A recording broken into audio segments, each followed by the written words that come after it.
Washington D C میں بہت سی یادگاری اور تاریخی مقامات ہیں جن کی دیکھ بھال کے لیے کمیشن آف فائن آرٹس قائم کیا گیا۔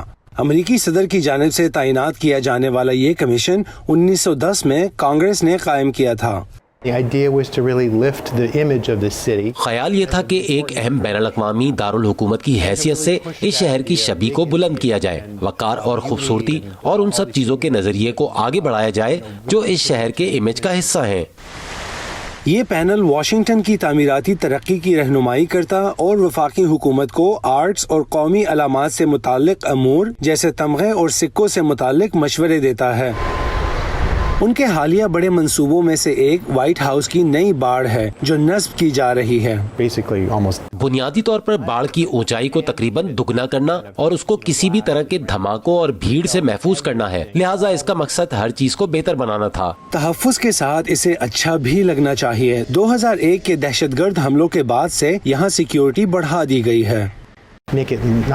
ہم کوشش کرتے ہیں کہ ایسا نہ لگے کہ بس یہ یہاں کھڑی ہے، بلکہ ہم اسے اس ماحول کا حصہ بناتے ہیں، لہٰذا ایسا محسوس نہیں ہوتا کہ آپ کسی ایسی جگہ جا رہے ہیں جو آپ کو اچھی نہ لگے۔ ہم اسے پروقار اور لوگوں کے لیے خوشگوار جگہ بنانا چاہتے ہیں۔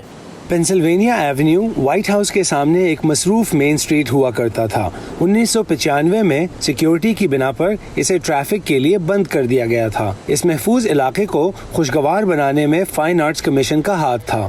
لنکن میموریل میں پانی کا چشمہ حفاظتی باڑ کا بھی کام کرتا ہے، لیکن سیاحوں کو یہ نہیں معلوم۔ اسی طرح واشنگٹن مانیومنٹ تک جانے والے پیدل راستوں کا بھی یہی مقصد ہے۔ یہ حفاظتی احاطہ ہے جو آپ کو محسوس نہیں ہوتا، کیونکہ حقیقت میں یہ خوبصورت بل کھاتی سیڑھیوں کی مانند ہے جو یادگار تک جاتی ہیں۔ شمسی توانائی کا استعمال، بارش کے پانی کا اخراج اور اربن لینڈسکیپ کمیشن کے سامنے آنے والے تازہ ترین مسائل ہیں۔ وقت کے ساتھ ضروریات میں تبدیلی آتی ہی ہے، لیکن کمیشن شہر میں اعلیٰ معیار برقرار رکھنے پر توجہ مرکوز رکھتا ہے تاکہ ملک کا دارالحکومت کبھی بھی خصوصی چمک دمک سے محروم نہ ہو۔